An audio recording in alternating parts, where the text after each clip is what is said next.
दोस्तों, मैं हूं आदिल खान आजाद। आज है 17 दिसंबर 2024। आप देख रहे हैं आजाद बोल इंडिया पर middle east plus Europe morning news. इस शो में आज आपको दिखाएंगे गजा में जख्मियों का इलाज हो जाएगा मुश्किल, आईडीएफ चुन चुन कर डॉक्टर्स को बना रही निशाना। भुखमरी की कगार पर खड़ी है गजा की 20 लाख की आबादी, वर्ल्ड फूड प्रोग्राम की चीफ का बयान। बड़े कॉन्फिडेंस से नेतन्याहू का सपोर्ट करने वाले जर्मनी के चांसलर ओलाफ शोल्ज की हुकूमत ने खोया वोट ऑफ कॉन्फिडेंस, गिर गई हुकूमत। यूरोपीय यूनियन ने लगाई रूस पर नई पाबंदियां, 52 जहाजों पर नकेल, चीन को भी दी हिदायत।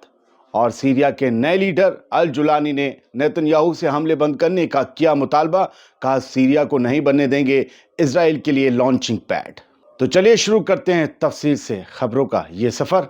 आईडीएफ चुन चुन कर गजा के डॉक्टर्स को खत्म कर रही है ताकि गजा के लोगों को इलाज ना मिल सके। ये दावा है गजा के ही डॉक्टर्स का। अल जजीरा के मुताबिक इजरायली स्नाइपर्स ने नॉर्थ गजा के अस्पताल के स्टाफ पर लगातार गोलीबारी की है, कई की जान गई है। अब तक कई डॉक्टर्स और नर्स मारे जा चुके हैं। नॉर्थ गजा के कमाल अदवान अस्पताल के डायरेक्टर ने कहा है कि इजरायली फौज ने अस्पताल के बिजली जनरेटर को निशाना बनाकर आईसीयू के स्टाफ पर गोलीबारी की।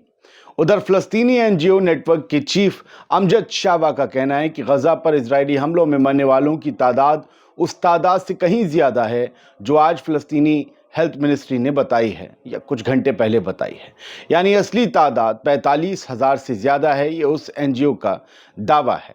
हालांकि गजा की हेल्थ मिनिस्ट्री ने ये तादाद 45,000 ही बताई है, जो कल पहुंची है 45,000 तक। और ये मिनिस्ट्री, हेल्थ मिनिस्ट्री गजा की, हमास के मातहत काम करती है, लिहाजा दुनिया भर के लोग इसी आंकड़े को मानते हैं।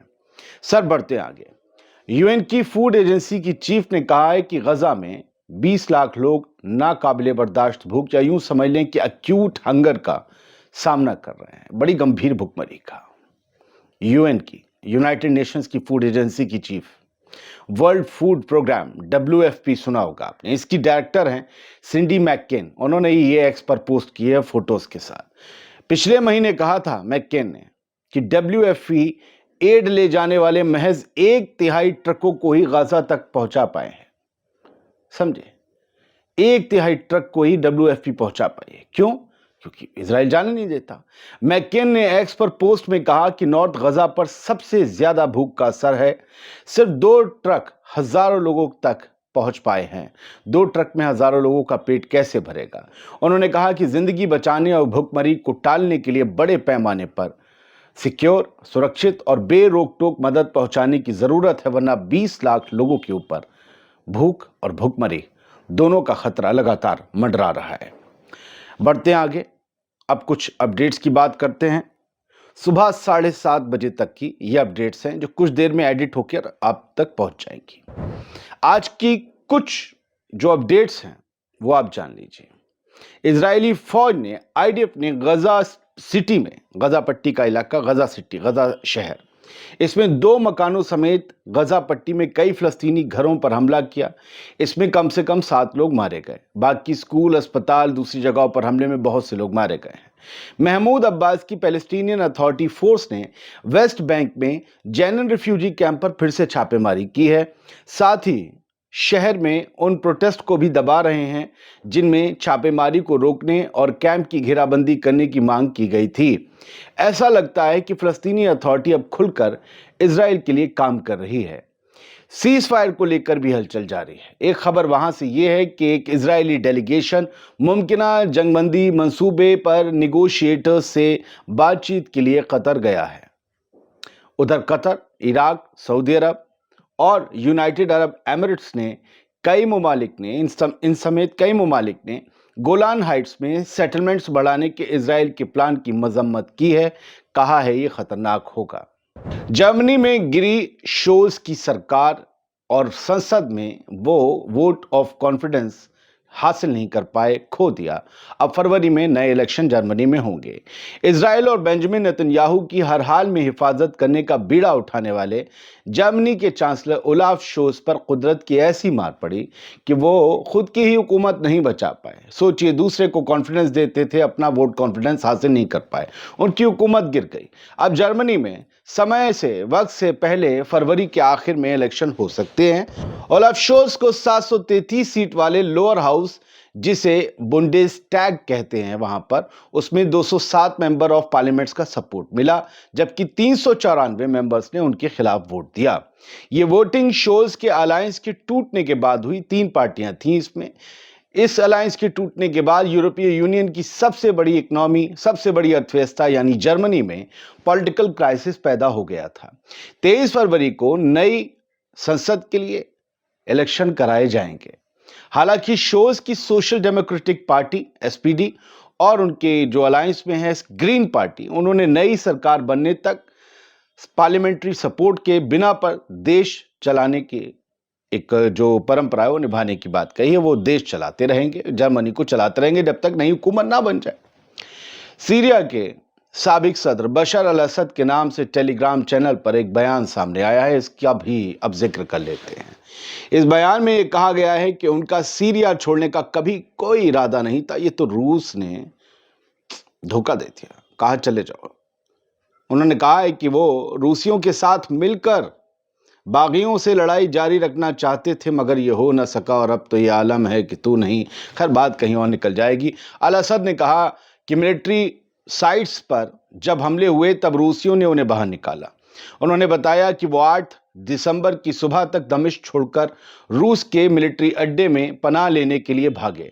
तब तक बागियों ने मुल्क की दारुल हुकूमत पर कब्जा कर लिया था। शुरुआत में उन्हें लताकिया रीजन में रूसी मिलिट्री अड्डे में ट्रांसफर कर दिया गया था, जहां उनका इरादा अपने रूसी अलायंस के साथ, अलाइड के साथ मिलकर बागियों के खिलाफ बदला लेना था, लेकिन ऐसा हुआ नहीं। रूस ने कहा हैंड्स अप।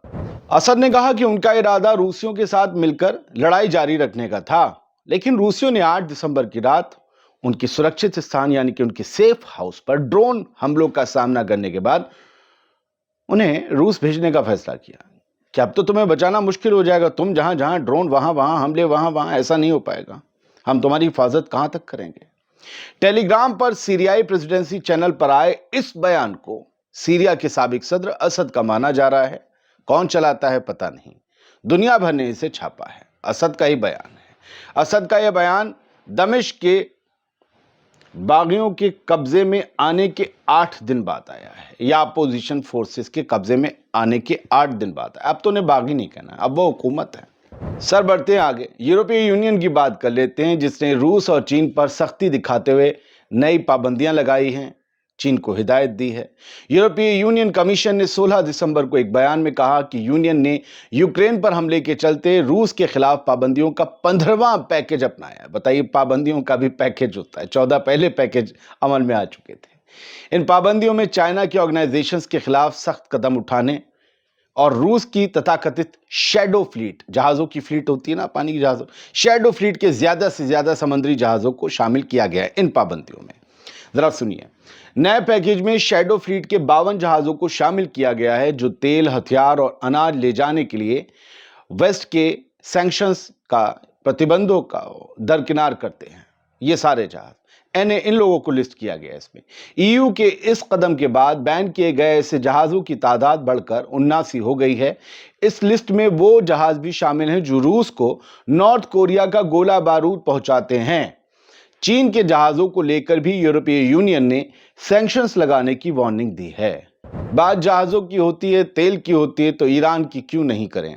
ईरान ने कच्चे तेल के एक्सपोर्ट में गिरावट को खारिज कर दिया है। कुछ अफवाहें थीं कि ईरान का कच्चा तेल कम बिक रहा है, इकोनॉमी डगमगा रही है।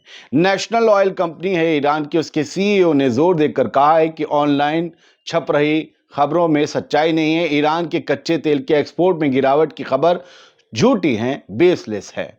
उन्होंने बताया कि हमारे मुल्क की कच्चे तेल की एक्सपोर्ट की हालत पहले जैसी ही है, जितना कर रहे थे उतना कर रहे हैं।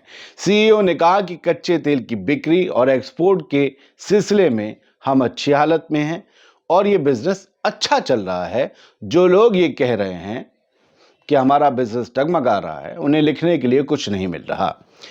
बढ़ते आगे सर, टाइम्स के साथ एक खास इंटरव्यू में सीरिया के नए लीडर अल शरा उर्फ मोहम्मद अल गोलानी, इन्होंने कहा है कि वो सीरिया की ज़मीन को इजराइल या किसी भी दूसरे ममालिक के लिए हमलों के लिए लॉन्च पैड के तौर पर इस्तेमाल नहीं होने देंगे किसी भी मुल्क के खिलाफ, इजराइल समेत। अल-शरा ने इजराइल से अपने हवाई हमले रोकने और बशर अल असद के जाने के बाद कब्जे वाले सीरियाई इलाकों से हटने का मुतालबा भी किया है कि भैया पीछे हट जाओ। उन्होंने कहा कि इजराइल के हमलों का मकसद हिजबुल्लाह और ईरानी मिलिशिया की मौजूदगी था, इसलिए अब वो मकसद खत्म हो गया है। ना यहाँ ईरान है ना हिजबुल्लाह है। हम 1974 के समझौते के लिए प्रतिबद्ध हैं। उन्होंने कहा कि हम इजराइल या किसी और के साथ कोई नया कॉन्फ्लिक्ट नहीं चाहते हैं। ये बात कल उन्होंने सीरियन टीवी इंटरव्यू में भी कही थी और अब टाइम मैगजीन को दिए इंटरव्यू में भी कही। उन्होंने कहा कि हम सीरिया को हमलों के लिए लॉन्च पैड के तौर पर इस्तेमाल नहीं होने देंगे। सीरियन लोगों को अमन की ज़रूरत है और हमले बंद होने चाहिए। इजराइल को अपनी पिछली जगहों पर, पोजीशंस पर वापस लौटना होगा। ये मुतालबा है, अपील है, वार्निंग है, मेरी समझ से पार है। सीरिया की कुछ और खबर लें उससे पहले आपको एक यमन की खबर दे दें। इसे हम आगे बहुत पूरी तरीके से एक्सप्लेन कर बताएंगे कि यमन की जो हाउथीज कंट्रोल करते हैं जिस इलाके को, उसकी जो राजधानी सना है, उस सना पर ज़बरदस्त बमबारी की है अमेरिका और ब्रिटेन ने। ये पहली बार है कि इस तरीके की बमबारी की गई है। बड़ा नुकसान करने का, कमांड पोस्ट उड़ाने का दावा किया जा रहा है। देखते हैं क्या होगा। सर बढ़ते हैं आगे, आपको उसकी हमने आपको तस्वीर भी दिखा दी। अल-मायदीन की एक खबर है जिसके बारे में आप जान लीजिए। Russia must exit Syria for EU to lift sanctions on STS। Dutch finance minister हैं, फॉरेन मिनिस्टर हैं, इन्होंने ये कहा है और ब्लूमबर्ग के आधार पर ये रिपोर्ट बनी है कि रशिया को सीरिया से निकलना होगा। अगर वो चाहते हैं, सीरिया वाले भी और रूस भी, कि सीरिया से सैंक्शंस हटाए, पाबंदियां हटाए यूरोपीय यूनियन, तो रशिया को सीरिया से निकलना। अभी यूरोपीय यूनियन और रशिया का तो 36 का आंकड़ा है, वो अपने आसपास जो है वो इतना बैठाएंगे नहीं। डच यानी नीदरलैंड के फॉरेन मिनिस्टर हैं कैस्पर वेडेलकैम्प, इन्होंने ये सारी बातें EU फॉरेन मिनिस्टर से मीटिंग के दौरान, उससे पहले जो है कुछ कही थी। खैर छोड़िए, आगे बढ़ते हैं। एक और खबर ये है कि US और वेस्टर्न ऑफिशियल से Russia initiated withdrawal from Syria. America और वेस्टर्न ऑफिशियल्स ये दावा कर रहे हैं कि रूस ने सीरिया से निकलना शुरू कर दिया है, अपना टाम टब्बर और तंबू सब उखाड़ना शुरू कर दिया है। अब वो एक नई ज़मीन पर जाएगा जिसके बारे में हमने आपको पहले बताया था। उसका नाम है लीबिया। वो इस इलाके को नहीं छोड़ेगा। खैर, लीबिया जहाँ तक है अफ्रीकन कॉन्टिनेंट में आता है, लेकिन एक बड़ा मुस्लिम ममालिक है। ये वही लीबिया है जो मोहम्मद गद्दाफी का लीबिया हुआ करता था। बशर अल असद की फोर्सेस इस वक्त इराक में हैं, तंबू गाड़े हुए हैं।